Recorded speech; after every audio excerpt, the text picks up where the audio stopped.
Hello everybody. The topic today is about the last P, which is the place. When we talk about place, we are talking about the distribution channels, where consumers can get access to your product. And just like any other piece, this piece is very important too because it's related to other P's that we have talked about before. All right, so let's get into this. So the whole purpose of having distribution channels, you can look at that in three different um, benefits that you can get from distribution channels. The channels will provide us with a transactional function, logistical function, and facilitating function. Imagining that you have to go to every single manufacturer to buy each individual product. That's going to be a lot of work, right? But with the distribution channel, some places like Walmart or Target, you can go to that location or that place and be able to buy most of the things that you are looking for without having to go to each individual manufacturer to buy them. So that's the main, major profit that distribution channels can provide to our consumers. Typically, or traditionally, distribution channels consist of the manufacturer, followed by the wholesalers and the retailers and the customers. Right? But sometimes there's some kind of skipping in the middle.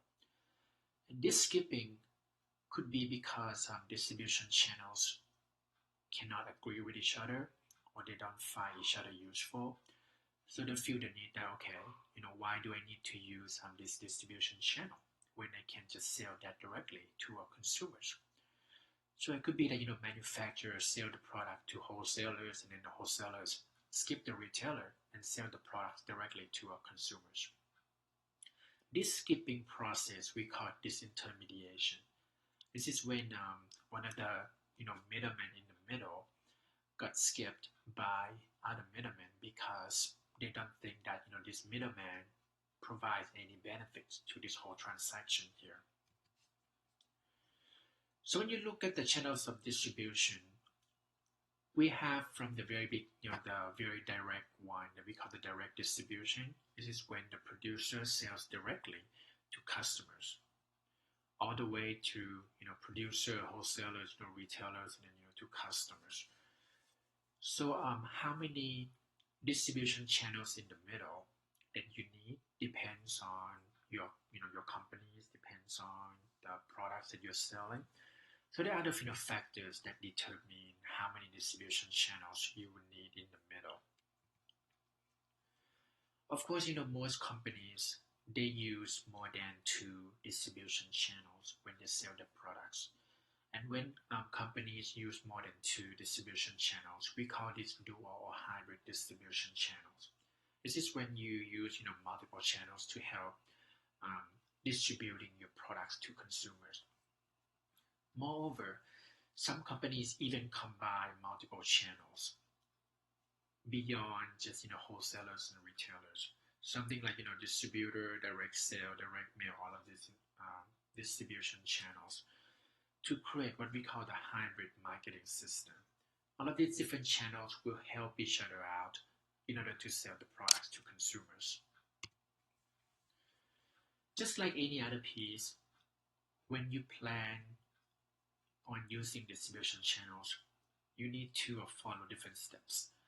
Start with the first common ones, which is set up the objectives. What will be the objectives you would like to accomplish through the use of these distribution channels?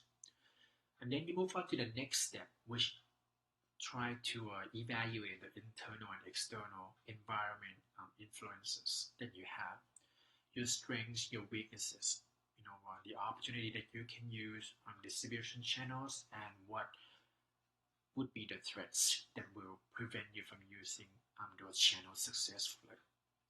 Right? Then you move on to the third step, which is to choose the distribution strategy. A few things that you need to think about would be how many of the channels you need. Would that be vertical, horizontal, and also the strategies when it comes to choosing the distribution strategy. We call this the intensive, selective, and exclusive distributions. These three things, start with the first one first, intensive distribution. This is when you try to maximize the coverage of the market. So the more distribution channels, the better. You use this strategy when you're selling products such as sodas. Something very simple, very generic that can be sold just about anywhere. Right? You can buy sodas from stores, from vending machines, from even gas stations, things like that. Then you have the exclusive distribution. This is when companies try to create exclusivity. Right? When you only choose certain locations or certain distribution channels to sell your products. These create the exclusivity, feeling among consumers. So your products tend to be something very expensive, very elegant, and you may not be able to buy that from just about anywhere. You have to go to a specific location to buy that. Something like Rolex watches. You couldn't be able to buy Rolex watches from gas station or vending machines, right? You need to go to a specific jewelry stores or watch stores in order to buy them. And then we have of course, the combination of the first two together. We call this the selective distribution. This is when you have your specific locations to sell your products, but at the same time, you wisely select certain locations to sell the products to. So after you decide, okay, what strategy you're going to use, then you move on to the fourth step, which is to develop distribution tactics. This one, as you can see, you need to think about multiple things. The book will provide you more information on this step, but one thing I would like to emphasize in this step, which is the channel relationship. Right? Just like anything, when you work with multiple people, multiple channels, there tend to be some conflicts happening. And there are two kinds of conflicts when it comes to distribution channel conflicts: the vertical conflicts and horizontal conflict. The vertical conflict, if you remember what I just mentioned earlier, typically we have manufacturers, wholesalers, retailers, and then customers, right? So vertical conflict could be the conflict between wholesalers and retailers. They may not get along. They may not be able to agree on certain terms, so they might just skip each other.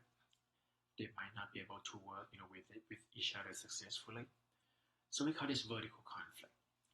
The second one, horizontal conflict. This is a conflict that happens between distribution channels on the same level. For example, Walmart, Target, Kmart, places like that. They're pretty much similar kind of distribution channel, right? They sell similar things at the same level. So let's say one day Target decides to drop the price of one product very, very low. Right? In that case, of course, Walmart and Kmart wouldn't be happy because consumers will just flood Target to buy that product. Right? So in this case, Walmart and Kmart may need to have a conversation with Target and ask them, why they do, what they do, because what they did or what they do could affect other distribution channels on the same level. We call this horizontal conflict. Right? So these are the few things I would like to emphasize for this topic. So please go back and read the full chapter for more information. And again, if you have any questions or concerns, please don't hesitate to contact me. All right, see you next time.